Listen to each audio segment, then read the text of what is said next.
Hey guys, it's Paul here. Today, I want to read a verse that is Romans chapter 2, verse 3. So when you, a mere human being, pass judgment on them and yet do the same things, do you think you will escape God's judgment? Here, this is Paul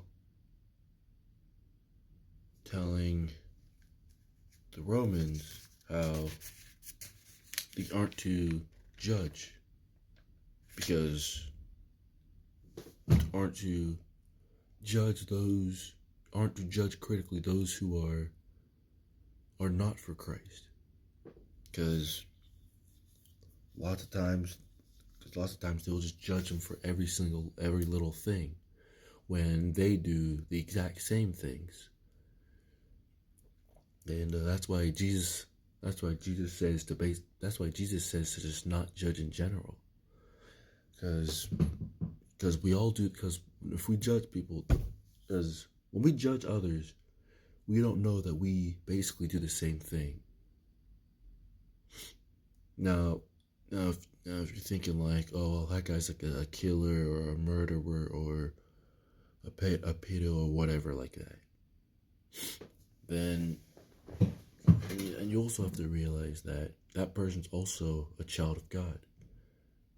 Whether you think about it or not, that person's also still a child of God, and we're still to love them.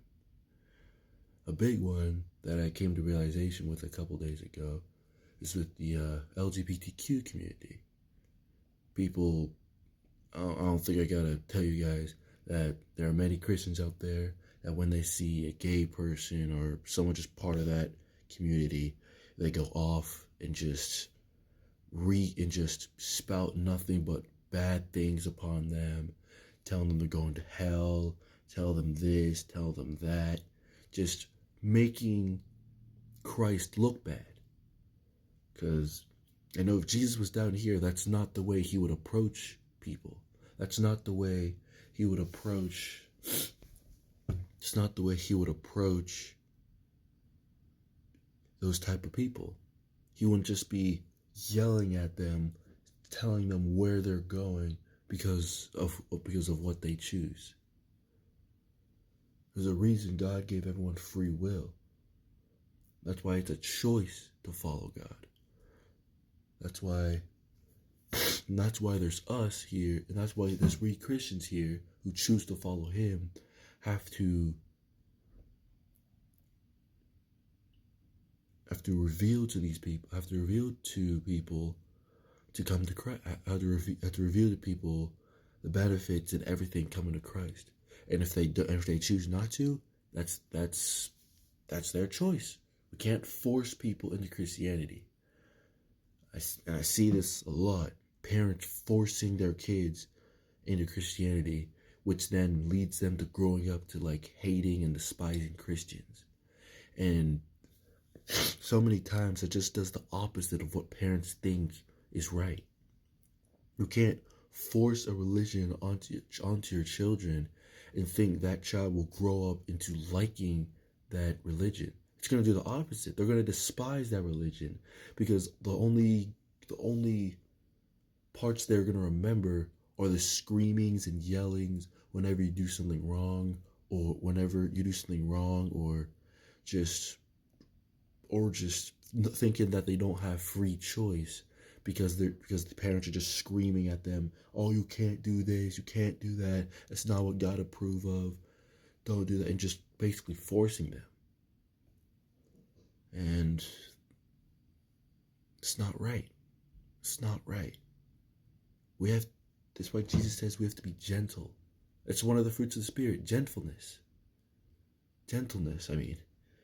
And we just can't force Christianity onto people. We are to give it out, and to those that want to listen or hear more, we give them more. We plant them a seed. And for those that just reject and just ignore us completely, that's their problem. There may be those that are curious and want to learn more. We tell them more.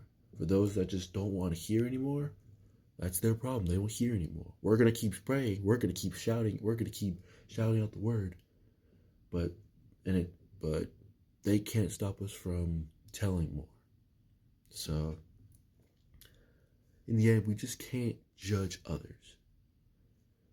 The Lord Jesus, we all know what the Last Supper is.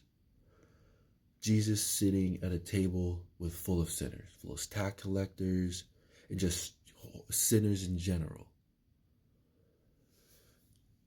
And that just shows how Jesus was, and how we can do the same. We can still hang around we can still hang around atheists, people who don't believe in God, the LGBTQ. Christians can still hang around those type of people.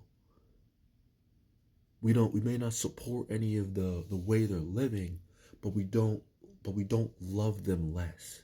The Lord still tells us to love each and every person, love as ourselves. That's what Jesus says is the second greatest commandment. Love the Lord your God with all your heart, mind, and strength, and then love your neighbor as you love yourself. Even if your neighbor is completely different from you, we're to still love them and give them care. And sometimes, when just by hanging around these people and them getting to see that you are truly with God, sometimes they come to Christ, and that's a good thing. And that just shows how we don't have to just force it down people's throats on why they should come to Christ, or not, or try and force it down people's throats on why they come to Christ, and realize that it's their choice and that we're just the messengers. Jesus is the one. God's the one who will really do all the work. He's the one who will truly bring them to Christ when they accept it within themselves. We're just here to promote him, to spread his word. Remember, that's what Jesus wanted all his disciples to do before he went to heaven, to just spread his word throughout all the nations. And look, here we are now, because of what those disciples did. They spread the word throughout all the nation for generations and generations and years and centuries past. Here we are, still talking about Christ. And I guarantee you that generations and centuries upon now, they're still going to be talking about Christ and bringing people to Christ. So, if you are a Christian, don't try and force your friends, your kids, or anyone that matter into Christ. You can't. If you try and force someone to Christ, it's not going to work. They're going to end up hating it and seeing it as a negative. Instead, let others see Christ through you. Express Christ through yourself. And if others are interested and want to know more and come to Christ, that's good. If others choose not to, that's their choice. Don't force Christ down people's throat, and don't judge them for it. For we are all still sinners. We are all still God's children. So I hope this helps, and I just pray that you would still look at everyone, no matter what they've done in the past, no matter what they identify as, no matter what the news says about them, that you still see them as people and not less than that. As God sees every single one of us as his children, only those who are there, only those who are found, and those who are lost. And the ones that are found, continue promoting for the ones who are lost. Continue promoting to help those who are lost. And so I hope this helps, and I just pray that you guys would not judge, but instead love all people through yourself and through God's love. God bless. Have a nice day.